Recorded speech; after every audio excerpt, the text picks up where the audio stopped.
Senator of Louisiana, Senator Mary Landrieu, and Republican Senator of Tennessee, Senator Lamar Alexander. Wait. Okay, have you all not gotten the memo? This is out of Ghostbusters, dogs and cats living together. Exactly. You all are not supposed to get along. What are you working on, Senator? Charter schools. Charter schools. There you go. Education reform makes us happy. Well, so what about this week? What's special about this week? As Charter School Week, go? which is public schools that are entrepreneurial, and it's just so exciting what's happening around the country. And my friend and colleague here helped start the movement, and we are bringing into reality in New Orleans. 80% of our children in the city are now in public charter schools. Can you talk about that? Because we went to a school with Starbucks and have been working down there. And you really see an excitement in New Orleans post-Katrina that I see. You see young kids all over the place. You see education really taking. Well, you know, Joe, as my brother said, who's the mayor, we're not building the city we were. We're rebuilding the city we always dreamed we could be, and building it just better. The old New Orleans, but better, and that includes a brand new, exciting, entrepreneurial public school system, attracting middle-class white and black families, Hispanic, back to the system, and seeing extraordinary gains in academics because we're freeing up our principals to be great. We're expecting our teachers to be great, and this Senator, young you've been man fighting right here this fight for a while. Well, so a lot of people have. I left as education secretary 20 years ago with the first President Bush, and my last act was to write a letter to all the school superintendents in the country saying, why don't you try these startup schools like some of the Democrats are doing in Minnesota? There were about 7 then, and now there are about 6,000, which is 5% of the schools. And what a charter school really is, New Orleans really led the way. But let's take Memphis. Memphis has an academy for science and engineering. I went in there in spring break. There are these kids who were failing in other schools. They were studying advanced placement biology. Their teachers are able to keep them from 7 in the morning to 7 at night on Saturday, more days a year, smaller classes, pay some teachers more than others. In other words, you take off the union rules, the government rules, and let the teachers use their own good judgment about what to do for the kids. Let the parents choose the schools, and good things happen. And Mike, we have an Audubon Elementary Montessori school.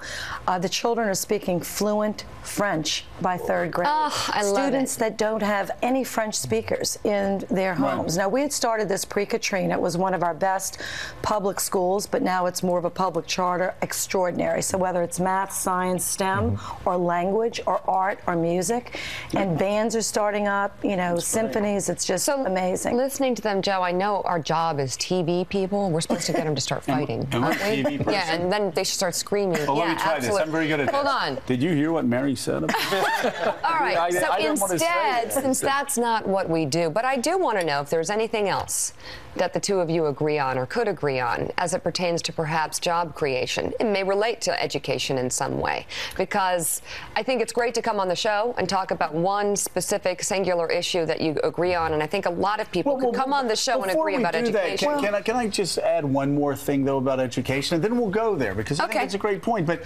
last night we saw Connecticut. A liberal governor and a liberal legislature passed school reform, challenging some of the old assumptions. And we're not bashing unions, we're not bashing teachers' unions, but I think even a lot of teachers in teachers' unions understand we're going to have to move forward, and we're going to have to be progressive on education reform. Unions can be a part of the reform. There's nothing keeping them from it. It just is a mindset, and I would really urge the union leaders to come down and look at what's happening in some of these charter schools and to be a part of the reform movement. You know, we've used vouchers strategically. Now, I think maybe our governor's gone a little bit too far with our voucher push in Louisiana, but strategically using vouchers, accountability at every level. Charter schools is transforming outcomes for children. At the end of the day, that's what it's about. It's about academic Well, another thing, Joe, the hardest thing to do, and the thing we really need to do, the holy grail of schools, is finding ways to reward outstanding teaching, which means pay some teachers more than others because they're better teachers. And Tennessee started doing that 20 years ago. I had a terrible brawl with the National Education Association. We've come around a little bit. President Obama's actually stuck his neck out a little bit in support of that. But until we pay teachers more for being good teachers. We're not going to reward attract success. Yeah, reward success. And you relate that to student achievement. Not easy to do, but that needs to be done. All right, now answer Mika's question.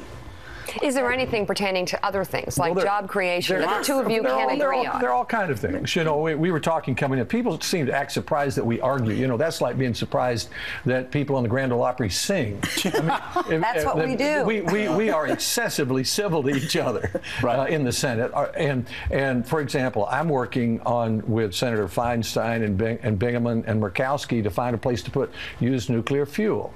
There are about 35 of us, maybe 40 of both parties working to find a way to reduce the debt with the Simpson-Bowles idea. That's a lot of senators. I thought we just buried nuclear fuel outside of Vegas so everybody could go on Codells. Well, we've been stuck for 20 years. We've been stuck on it. But we're going to try to fix it. It's not easy. So there's a lot going on. So, Senator Landrieu, why is it that the Senate has been less productive over the past year or two than over the past 20 years? What's happening that's stopping progress? Well, I would say we might be a little slower, but we are passing some bipartisan legislation that actually is balanced and could get to the president's desk and he could sign it, like this transportation bill with the Restore Act. And we passed it with 62 plus, no, actually 70 plus senators passed the transportation bill.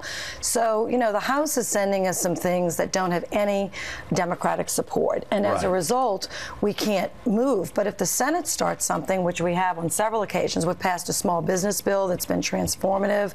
We're working on energy, nuclear waste. Olympia Snow and I have done some small business legislation, adoption, foster care. But transportation is really what we should be working on now. I mean, if you're going to criticize the Senate right now, you don't criticize it because we argue. I mean, we should be. That's what we're for. We're not producing enough results on big issues. And, Joe, the reason for that is because the Democratic leader won't bring up enough serious legislation, and too many of the Republicans make it harder to bring it up when it comes. We need to find a way to get results. We understand the Republicans are filibustering at record levels, and also that Harry Reid, just bluntly, is basically a pocket veto for the president. So a bill never actually gets to the president. There's blame on both sides, but we're working through it. But, you know, Harry Reid would love to bring up important legislation if sometimes the Republicans would agree to amendments that are germane or relevant, but they won't even agree to those rules. So it's a little difficult. What about the fact that you have some moderate senators, for instance, Olympia Snow, now possibly Dick Lugar, who are going to not be in the Senate next year? How does that affect? We are going to miss Dick Lugar if he doesn't come back. Well, I hope Dick Lugar is back. But basically, you've got most senators who are pretty able people who would like to work to get results and would like for the Senate. I mean, I mentioned the Grand Ole Opry. It's like joining the Opry and not being allowed to sing. No. So we want to see the bills come to the floor. There you go. We want to see results. Senator Lamar Alexander, Senator Mary Landrieu, thank you so much. Thank you guys for doing this. Appreciate it. Thank you for that advice. Oh, and by the way, Senator, roll tide. Roll tide. You guys will get us next year. We might. We're just going to come back maybe 2 years away. Still ahead. Maybe 2 decades away. Former Senator Bill Bradley, who sizes up the state of the nation in his new book. You're watching Morning Joe.